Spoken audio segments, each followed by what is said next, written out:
Hi, everyone. Welcome to the Eczema Podcast. Today, I'm really excited to have a special guest here. He's our first psychotherapist on the show and the first person to really tackle this from a psychological perspective and offer expert advice as well. So, I'm really excited to have him here. Welcome, Matt, to the show. Thank you for having me. Appreciate it. I really appreciate you for coming on. And before we started, we were talking today about how it's so rare to have someone who specializes in the psychological aspect and psychological strategies as well to help eczema and other skin conditions too. That's right. So like I was mentioning, it's not a big field.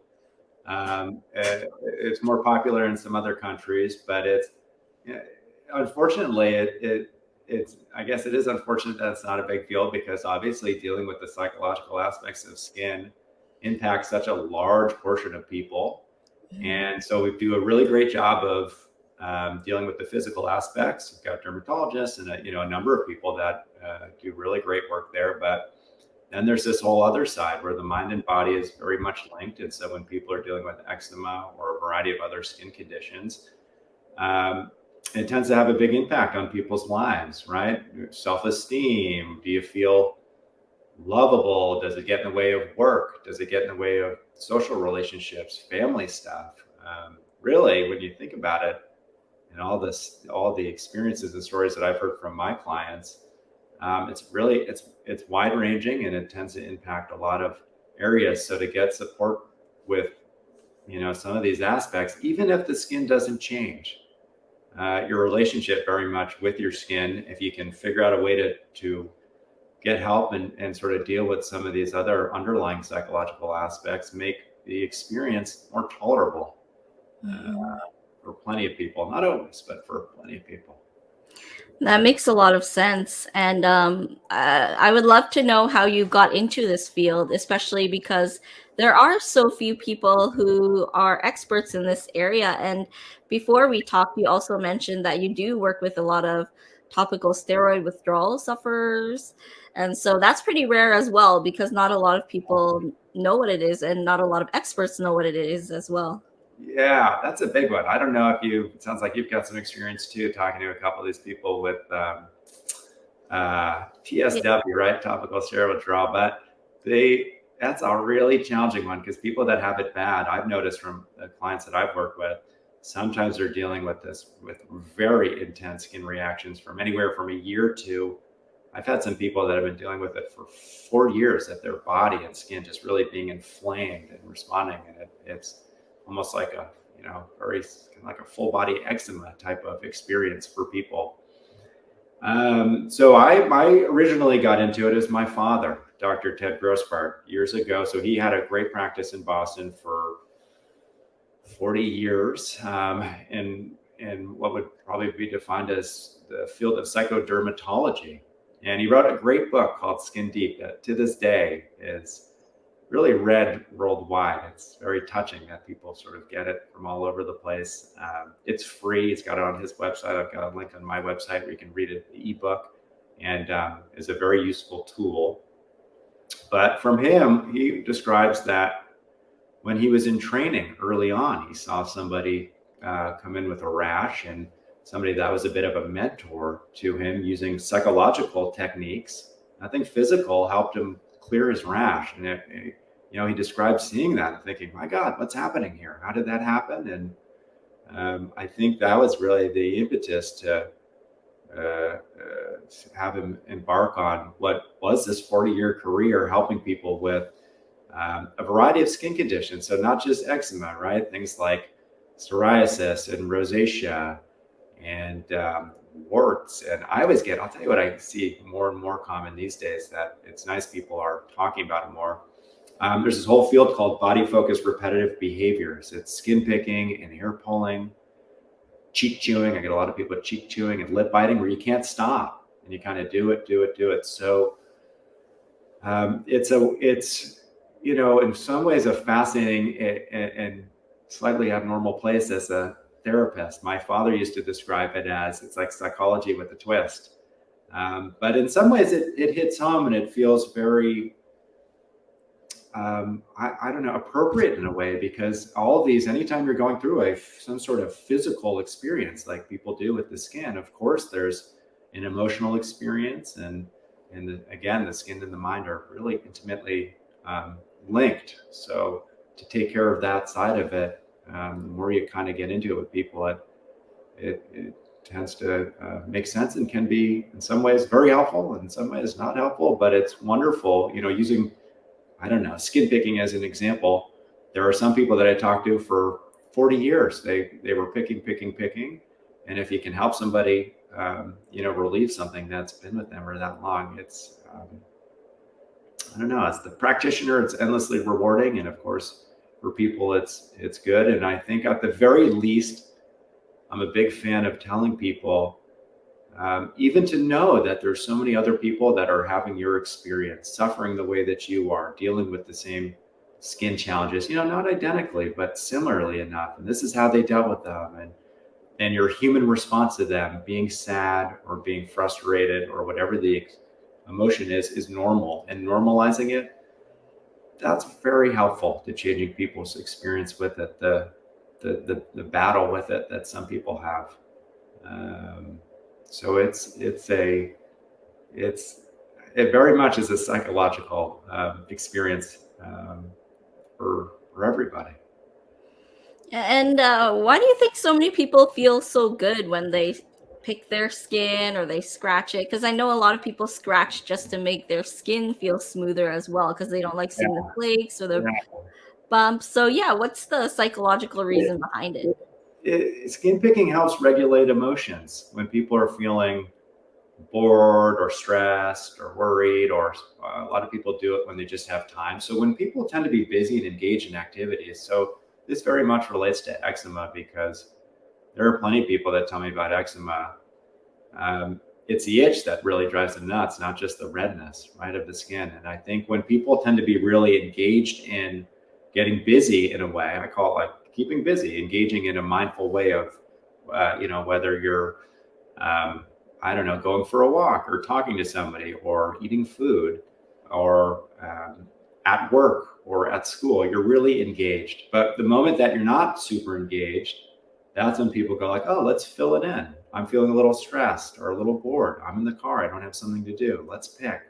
Or I'm feeling my boss is making me feel a little nervous at work. Let's pick. So again, it's a way to help regulate emotions. It's just not the healthiest way. And initially it's great temporary relief. People love it at first, but then of course, afterwards, people feel awful about it. And what did I do? And then, you get caught in what can be this really sort of itch scratch cycle, right? Where it's like, it's itchy, let's go after it. And then you scratch it and then things start to intensify and people keep doing it. And it's not abnormal for me to talk to people where it's taking over a huge portion of their lives, a huge portion of every day and every week. And so a lot of the work that I do with people is help them. Let's identify, when are you itching? When are you scratching? When is it happening? I'll have people log it. A lot of people, especially have smartphones. They've got wonderful apps, note apps, and I'll say, look, when you're doing it, let's write down the time and the place. Where were you? What was going on? And let's get a little bit of a better understanding of it. And that helps in two ways. One is, of course, you get a better understanding of it. But the other thing is you become much more consciously aware of when you're doing it. So you give yourself a chance to go, all right, do I want to keep this up? Or do I want to do something else and do something healthier here? And so you can help people, slowly reduce it throughout the week. Some people do it for hours and hours and hours. And as you learn about it and then kind of create interventions, do a little less there, a little less there, all of a sudden people go, wow, I've spent, 4 hours less this week scratching and picking. And to me, obviously everybody wants to spend time doing what's meaningful in life, not just scratching skin. So it gets amplified. I think that with skin pickers, so if we're isolating kind of general skin pickers and we're not adding in the skin pickers that have eczema or other kind of normal conditions that amplify the itch, those people, it's definitely genetic to some degree, and then they build up this habit and they keep doing it. Now, if you add that extra component with eczema, with, and a variety of other stuff too, but that extra itch where you go, oh, that urge is just intensified, right? Then you've got to really sort of do the work of, okay, in that moment, what are we going to do? Do we want to give into the urge? Do we want to work on changing the urge? Do we want to use more of an acceptance-based approach and learn how to recognize that this is normal, it's going to be frustrating, I'm going to want to scratch, but how to sit with that? Or are there good interventions and then move people into doing something healthier? So there's a variety of ways to kind of work around it. And everybody's life is a little different, and some things work really well for some people, and then you do the same thing with somebody else, and that doesn't really work that well for me. And so my work is kind of doing a lot of detective work of figuring out kind of when and where is this happening, who's around, especially with eczema. It's not so uncommon for people to say, I was doing so great, and then I was with my in-laws and it flared up, or I was doing something that caused some sort of emotional reaction or a change, and that's when I noticed it more. And so understanding what's behind the scenes, not just the surface of the skin, right? There's wonderful behavioral approaches where you can say, let's just do this basic behavioral change, and that can be helpful, but also getting deeper and underneath of like, oh, okay, why then? How come the flare-ups are happening? Everything was fine and things were going great, and then all of a sudden, it was awful. And so it's a really neat but challenging kind of landscape down there, because it's not very straightforward. You learn and get answers, and things become a little more straightforward as you learn about it. But yeah, the skin, especially around psoriasis, it's tricky stuff. So with better awareness and using some of these kind of interventions, you can really help people reduce, in some cases, not all, a significant amount of itching that's happening. And then the other cool part that happens, if you can then move forward and really significantly reduce itching, the body is then just not sort of conditioned to keep up the habit so much. And so, then people kind of report, it's not perfect, but it's a lot better. And then the urges go down a little bit in some cases. And so it kind of can, some extra kind of forces then help facilitate the process and help make life more tolerable, or the skin condition more tolerable, I should say. Yeah, and that's great that you're helping people with that. Before we get into the different coping mechanisms that people can use to help reduce the itch scratch cycle, what tips do you have for helping people who feel guilty after they do get into the itch scratch cycle? I normalize it for people. I think it's really when you remind people, this is what happens here, it's okay to do that.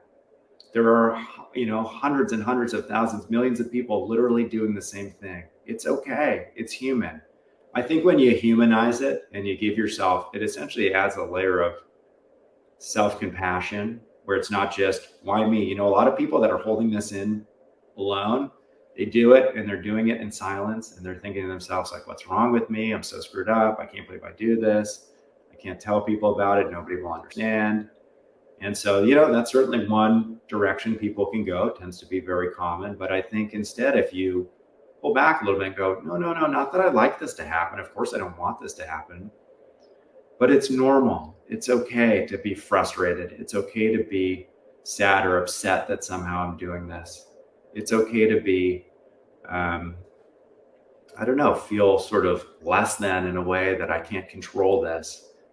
That experience is normal. And that's how most people feel here. It's very common. And when you learn that and learn it's okay, all of a sudden it provides a certain level of relief, where not only do you feel a little lighter psychologically, but I think it actually helps people reduce continuing the cycle, because then they're not feeling as bad about it in themselves. Because when people feel bad about their skin, instead of going, oh, okay, great, I'll stay away from it, they tend to then do more of it. So it's, being kind to not just with skin. I don't know, as much as I focus on skin, I'm also a regular, right, very normal kind of therapist too, in a lot of ways, and see a lot of clients outside of skin.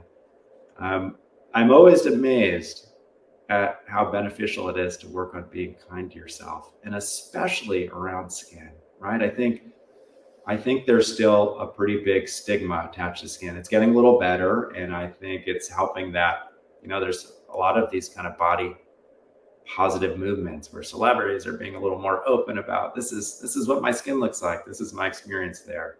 But I do think it's an area where it's conducive to people not being so kind to themselves. And so when you kind of remind yourself, no, it's okay, that's normal, it makes a huge difference. And you need to create a practice around it, right? Not just a one-off, but how are we going to kind of slowly shift in this lifestyle to be more kind? I think really helps in that area. I love that you shared that, because we often try to avoid those feelings of guilt, and a lot of us try to suppress it and to make it go away. But I really appreciate what you shared, because it's so enlightening, especially for people who feel that way every day. They feel guilty for missing out on social activities, for not being able to be a good wife, a mom, a friend. Right. It very much mimics some other kind of mental health stuff. In the brain. So the way that, well, let me maybe back up a little bit. When we beat ourselves up, so it's exactly like you said. A lot of people either go like, let's fight this and we got to fix it, or let's avoid it. This is too much. And so this approach that I'm suggesting, it's neither or. It turns out that when we avoid it, it tends to exacerbate our fears and our kind of depression and negative self-esteem with it. When we learn how to sit with it in a kinder way, when we learn how to embrace it, bring in those feelings, even though they're not so comfortable at first, over time it changes. It's like anything. The way that if you never learned how to swim, you hop in a pool and immediately you're like, oh my God, this is a little overwhelming. But when you sit and you learn how to do it a little more and more, it becomes more normalized, becomes less stressful. You feel more in control of it. It's the same with these feelings, and it's hard work, right? I mean, skin is very challenging, but I like very much how you said it, right? Learning how to. I think we're both kind of nearing it on the same thing. Instead of kind of running from it, learning how to sit with it a little bit more in a kind way. Baby steps, right? I always tell people, little steps, one at a time. And as you kind of learn how to sit with it a little bit more and more, your tolerance, your ability to sit then expands. And then before you know it, you go, wow, this is a very different way of living with it. So from your clientele, have you ever come across clients who have completely healed their skin just from addressing the psychological aspect? Yeah. So I would say this. I think that, people have a genetic predisposition to having certain skin stuff. That's sort of part of it. And so the idea of completely healed so are there cases where people had, eczema or a variety of things where they were able to get rid of it? Yes, definitely. Now, is it gone for good? I don't know. In some cases, it comes back in a few months, a few years, whenever. In other cases, it's gone longer. It kind of depends what it is. So some things are more chronic. Some things are kind of acute. I kind of describe it as I help people manage it better. And so my hope is, if we can get any, 10% better, 20% better, 30% better, great. Good relief. If you can get a better understanding of what your triggers are and when it's happening, sometimes. So I think people still can get it. It's not like it's gone forever, but I think it can get much better in some cases. But some stuff gets wiped. I don't know. I mean, even with skin picking stuff. So let's say we're talking, I guess, getting a little outside of the eczema realm. So with people that have the skin picking portion of that with eczema, or just in general, skin pickers, you can help people stop that. So some of those people, they were picking their skin 50 to 100 times a day, and you can get it down to 0. And then you watch those people over time. And it's not like I talk to those people, 10 years later to have a really good idea. But I do have some people that will hang on. There's a girl that I'm thinking about in particular who I helped her get rid of her skin picking. And this was years ago. And she just wanted to do some kind of normal therapy stuff, and talk a little bit each month. And so we've been in touch. It's been years, and that's gone. It's funny. At first, that's all we talked about. And then over time, I would sort of think in my head, like, I wonder if she's going to bring up skin picking. Is it gone? Is she still doing it?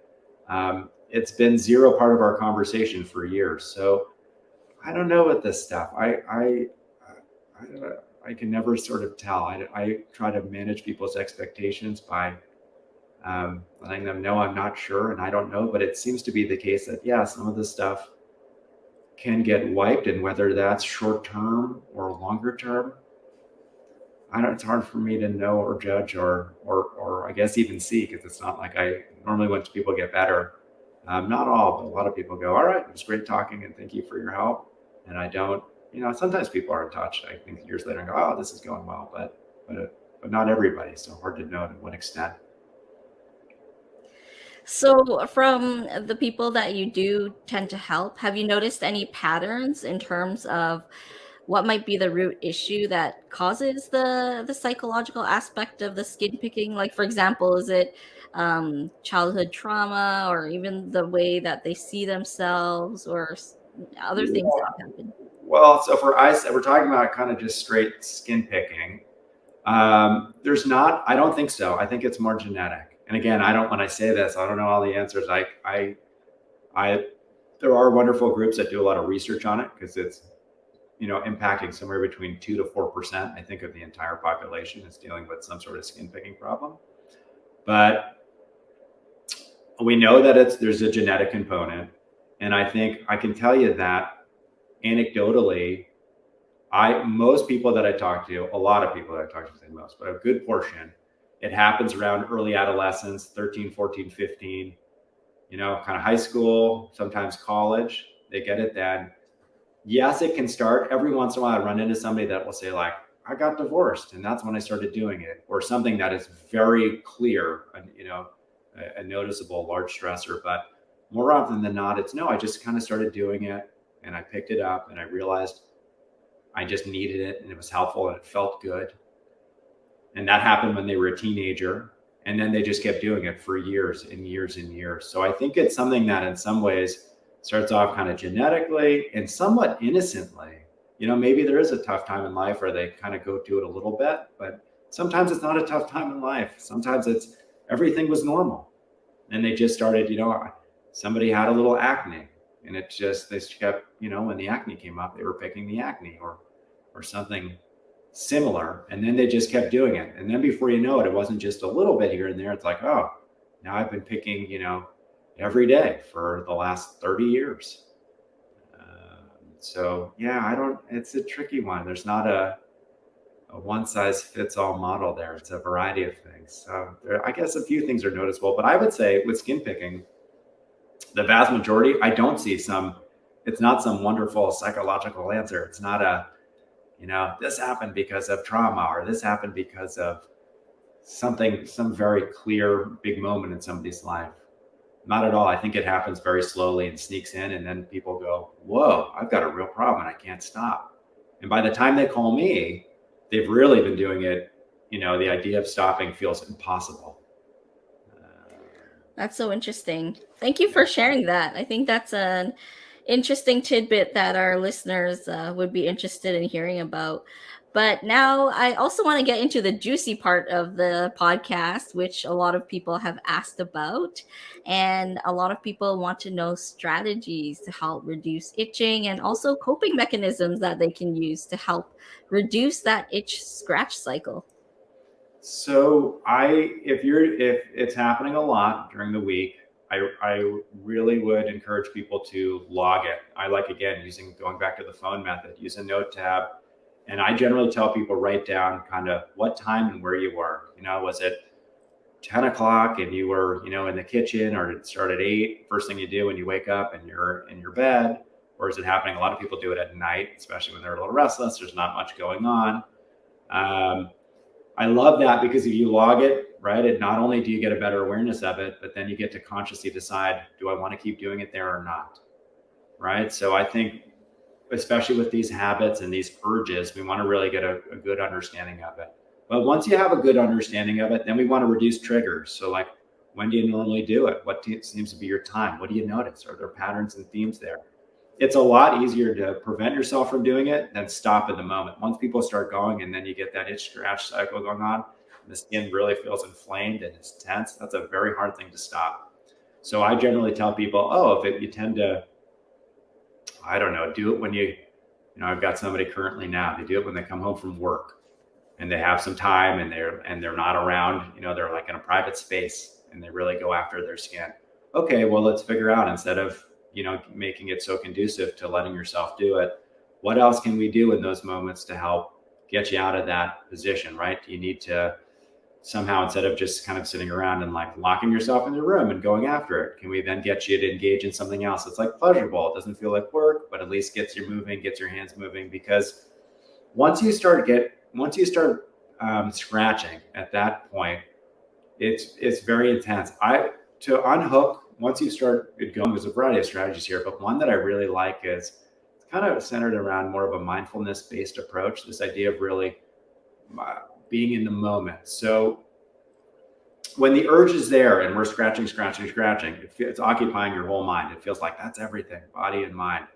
But it turns out that if you can get yourself intensely to focus, really hyper focused in some other area for somewhere, I notice with most of my clients between a minute to 2 minutes, maybe around a minute and a half-ish, if you intensely focus somewhere else, the itch is still there, but instead of being right in the front of your brain, in the foreground where it feels like it's wildly overwhelming, it starts to slowly move to the background because your brain is unhooking, it's going somewhere else. So let's say, what's the thing? I've got somebody, they love YouTube videos, certain videos, animals, things like that. They love like cute. And I tell them, and when I mean use your brain to really intensely focus on something, there's two ways you could watch a YouTube video. One could be watching it and kind of having it exist over there, but really being in your head and thinking about all the things that are your itch and your scratch, and will this ever get better? What's happening in my life? And my future's not going to be good, and my past. Or you could be really focused on that video. What do things look like? So for her, for instance, what do the animals look like in the videos? What are the noises? Imagine being there. Imagine what it smells like. Imagine petting those animals. When you intensely use your senses in another direction, it's hard then to focus that much on the itch. Again, the itch slowly starts going from everything in your brain to slowly kind of in the background. And at that point, then you have an opportunity. And your opportunity at that point is once you've unhooked a little bit, then you can re-engage in another area and move on and not continue the cycle, right? And so the key is identify when it's happening, get really mindful, do something that you really love and get really hyper-focused on it. Let the itch subside a little bit, do it for a minute, minute and a half, 2 minutes, 3 minutes, something like that. And then instead of going back to whatever you were doing or leaving an open space for the itch to come back in, because that itch is going to come back in a minute, 10 minutes, an hour, 2 hours. Instead, move on by moving whatever your next thing that you want to do during that day, or put something in there. Let's move on so there's not so much focus. The spotlight isn't so much on your skin. Can be very helpful. And it's hard because it's so, right? So not all itches are the same. And sometimes for some people, they're so intense. But it's a practice. And a lot of the stuff that I talk about with people, they're not one-time things. We basically learn how to do them. I love this saying, practice not perfect. None of this goes perfectly. Nobody. I can't tell you, ironically, I can't tell you how many people that I talk to with this stuff that they're such perfectionists. It's amazing how high functioning and intelligent most of these people are, and how they're so anything else in life, they go, all I do is work really hard and put all my brain power to it, and I always get by it. But I don't know what this is. I'm failing here. And I really try to help them recognize you're not failing. You're just being human with this experience. And so the more we learn how to use some of these strategies throughout the week and practice, it gets a little better and a little better. And we're just slowly shooting for a lifestyle that's just less conducive to, having these sort of challenging moments with your skin. Do you ever have to address any trauma that might have caused it, or even self-esteem issues? Almost always. I don't know anybody. So I like describing skin issues as something as, every single person has a different relationship with it. I think acne is a really great example of this, and eczema too. Eczema or acne. Sometimes you'll get somebody that has, one little piece, one little spot that's flaring up, or one little pimple somewhere. And for them, it's like, it's awful, and I can't believe it. And how do I go out? And how I can't go out on this date, or nobody's going to love me if I do this. Other people just kind of go like, yeah, it's okay. It's just a little piece. There's some people that I see, they've got really bad eczema. And they're like, yeah, I don't love it, but it's not the end of the world. And so, but no matter where you are on that spectrum, it's part of your life. I don't know anybody that basically says it's nothing, it doesn't exist, it's somehow not impacting me at all. And so there's always a lot of work on what's the emotional experience, right? How does it impact your self-esteem and your self-worth? Because it gets into these really big functional areas in life. For a lot of people, not for everybody, but it can get into how it impacts people at work, relationships, family life, with kids, school, a lot of these really important areas. So that almost always is going to be part of it. And I always tell people, if then there's these sort of deeper layers of trauma or depression or anxiety or whatever else you're dealing with, all these kind of normal things that happen to a huge amount of people, that's going to impact you, your skin, and your skin is then going to in turn impact a lot of those experiences and how you feel. So I am very often working on things that are related to the skin, but not just the skin with people. Yeah, that makes a lot of sense. Thanks for sharing that part, because I think that's very helpful that you go deeper into the issue as well. And therapy has really helped me on my journey as well. And yeah, I feel like a lot of the childhood trauma I've been through has really affected my skin. But I'm also a perfectionist, like you shared, that you've noticed in a lot of your clients. Yeah. But yeah, how young can you work with a client where they'll actually be responsive and it'll be effective? I would say 6 is definitely the age. What happens is it's very hard. A lot of the things that I practice and do require kind of taking some direction and working with it. And I think when you're, as much as I feel awful that there's a lot of infants that are really sort of tortured by a lot of these skin problems, it's tough challenge, from somebody that has 2 children, it's very hard to, have a 3-year-old follow directions. Hey, we're going to try this and that. And it's hard. So I'm kind of a 6 and up person, and even 6, 7, 8, I generally work with teenagers all the way up to, any age as far as adults. But yeah, it's a tricky area when they're really young and suffering from stuff. It's really hard on kids. I've definitely talked to a number of, I will say this, I have supported a lot of parents that are going through that with their children, because the experience is really hard on parents. But as far as directly helping the kids is not something I generally, a population I work with all that often. Thanks for sharing. I had one listener that also asked whether you ever rely on or even recommend other alternative remedies while you are helping them. So, for example, things like CBD oil or even medical marijuana, whether that helps with Yeah, your TSW patients. I think so. I'm a big fan of using, especially in this area, using like me or psychotherapy in general, in addition with other things. A lot of the people, almost everybody that I talk to, I'd say is at least, seen a dermatologist or continuing to do that.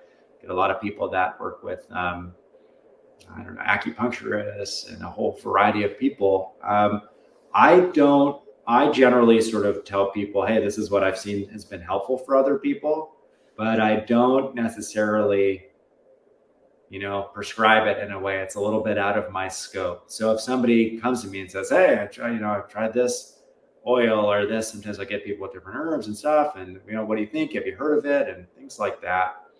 I'll say, well, actually, I've heard of, I've talked to some people, they seem to have some help, and talk to somebody that really, that's their area of expertise.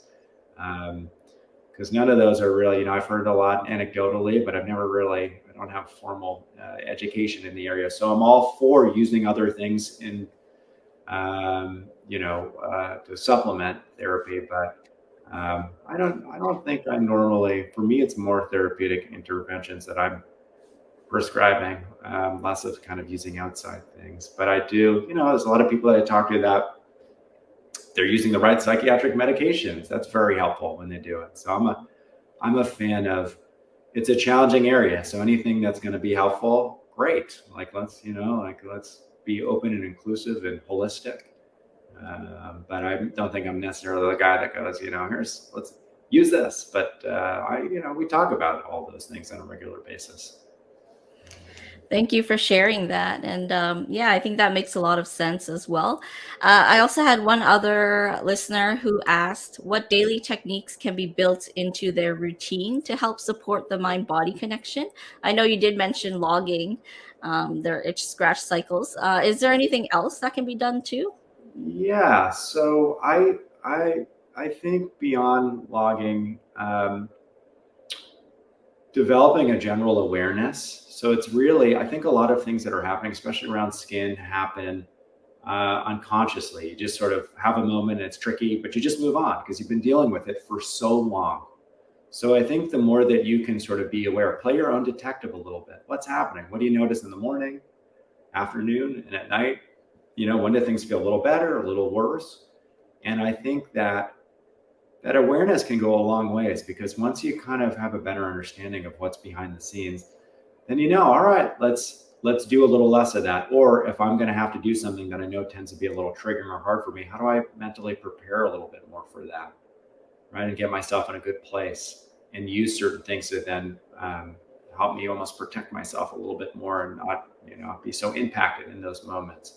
So I think I think general things that help in a lot of areas help around skin. So having a good weekly routine, right? Not having to overthink things. This is what I do. On Mondays, I go here, not filling up your schedule so it's super busy and stressful, but having some things so you don't have to sit around and go, oh, no, I don't know. What do I do? And now I'm worrying about my skin, and now it's kind of taking over my life.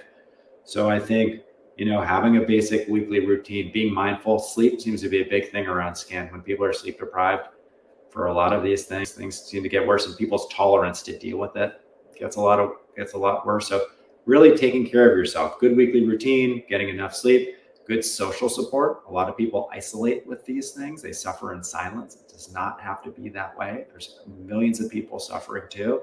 So to have good people that you can talk with, and it doesn't mean you've got to unload all of your skin problems, on your best friend. You can talk about other stuff, let them talk, but having that social connection and that support is hugely important in this area, and helps people in a variety of ways. So, I think being more aware, but then even using some kind of basic coping strategies, things that just generally make most people's lives better, skin or not, tends to be very helpful here too.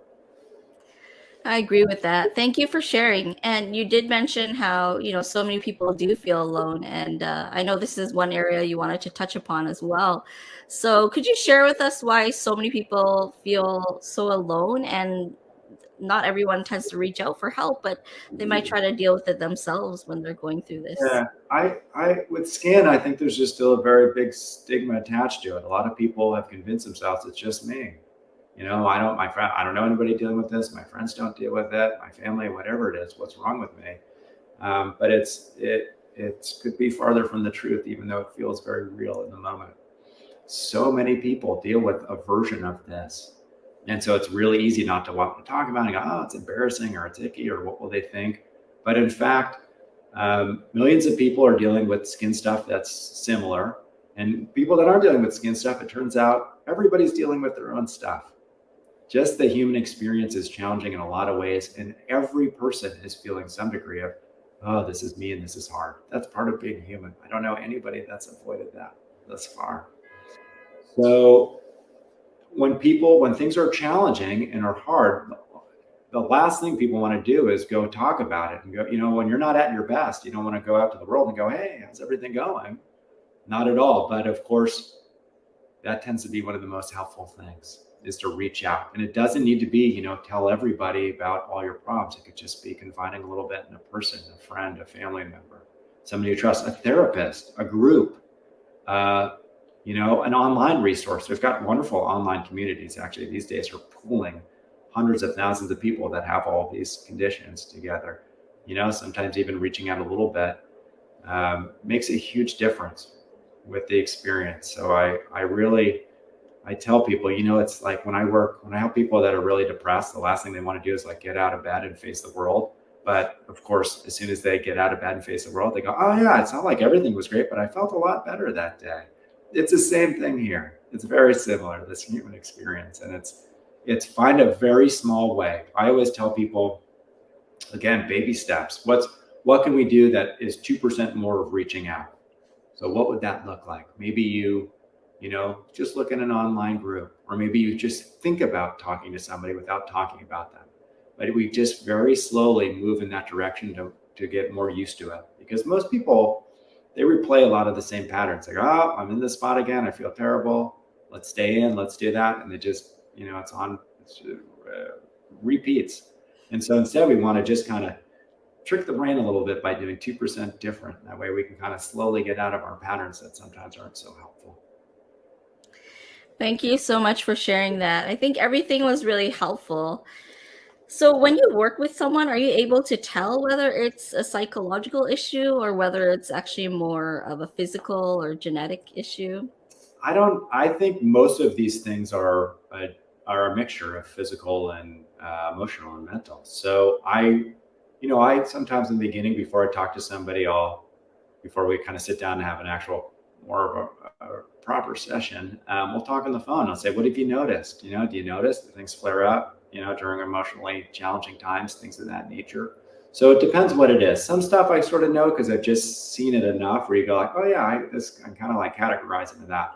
But then there's plenty of stuff where I don't know, I'm not sure. And I just kind of say, well, what's your experience with it? And what do you notice? And does it seem to have, the big emotions tend to be stress, anxiety, and anger around skin. Those are the ones that when people, I see more flaring up related to those three emotions and the other ones. And I'll say, what do you notice? Does that tend to be a time where your skin gets a lot worse or not? Because there's some people that, they want to see me. They go, oh, it sounds really interesting and let's talk. Then it's very clear that there's not actually a big emotional impact. And so, in some ways I can be helpful, but in some ways I'm not very helpful. So we try to qualify it a little bit by just sort of, all right, what have you noticed in your life? But I don't know. It's not so black and white. There are some things that are very clear, but a lot of it is, it's multifactorial. There's a lot of things that are influencing it. That makes a lot of sense. Yeah, especially around skin. I think we're going to figure out more and more. It's interesting. The more that, this is impacting so many people, and science and modern technology and ways of understanding what's happening in the body seems to be exponentially growing. So I think more and more is going to get figured out, but there's a lot of uncertainty in this area. I think if there were better answers, we'd all have kind of quicker, better solutions and answers to this stuff. I have heard of an interesting study. I don't know if you've come across any of it, but someone did mention to me that people who have sensitive skins seem to have a particular personality type.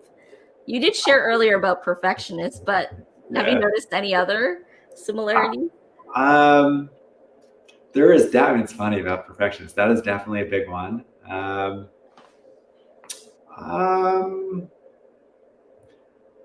It's funny. My brain is sort of going to a few different directions, but I don't know how accurate it is because I've also seen the opposite. I don't know if I can say clearly. I haven't sort of isolated personalities and skin conditions enough in enough of a formal manner to sort of say yes or no to that. It does seem like people that are particularly anxious tend to sort of see more stuff go there. But I also think, I don't know. Then there's some people that I talk to, they go, yeah, everything's great. Life is calm. I couldn't be happier. And they're dealing with the same stuff. So I don't know.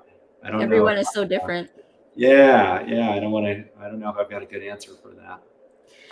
Do you have any last words or comments or advice that you want to leave our listeners before we end our episode today? I just, in some ways to kind of reiterate, it's a hard thing to do. Life is hard. There's a lot of challenges in life in general, right? Even if you're not dealing with skin stuff, this is part of life. It's beautiful and wonderful in many ways, but we all deal with a lot of challenges. As one of my friends always likes to tease me with, he says, we all suffer. That's part of life. And I think there is some truth. There's some suffering for all of us, some more, some less. But so then skin adds this extra layer to it, right? So then it's one more thing. And you don't have to deal with it alone. You're not alone. I mean, again, there's millions and millions of people. So I think, just to reiterate, don't isolate with it. Reach out a little bit. Look around. Google, hit the internet. Google a little bit who has it, even if you don't feel comfortable sharing with friends. Find an anonymous person, find a therapist, a group of somebody. But it makes a world of difference to have some support, because it is challenging, and it's a certain challenge that most people feel like, not everybody's having their experience. Yeah, thank you so much for sharing. You gave a lot of great information today, Matt, and everything was really helpful, so I appreciate it. Just a reminder for everyone that you can check out the free ebook on his website. It's 200 pages or over 200 pages, which is really great. And where can people find you if they want more information or want to get in contact with you? Best way is probably email. Email is just first and last name. It's Matt, matt.traub, TRAU, B as in boy, E as in elephant, @gmail.com. Or, just Google my name. You can find me, and I'm happy to. There's a lot of people that always have questions about this and that. You can always get me on the phone for a little bit and talk a little bit about, whatever it is, or if you got questions, I'm happy to answer it, even if you, don't want to seek therapy. It's probably the best way to find me. That's great. Thank you so much, Matt. It was really good having you on the show today. You're welcome.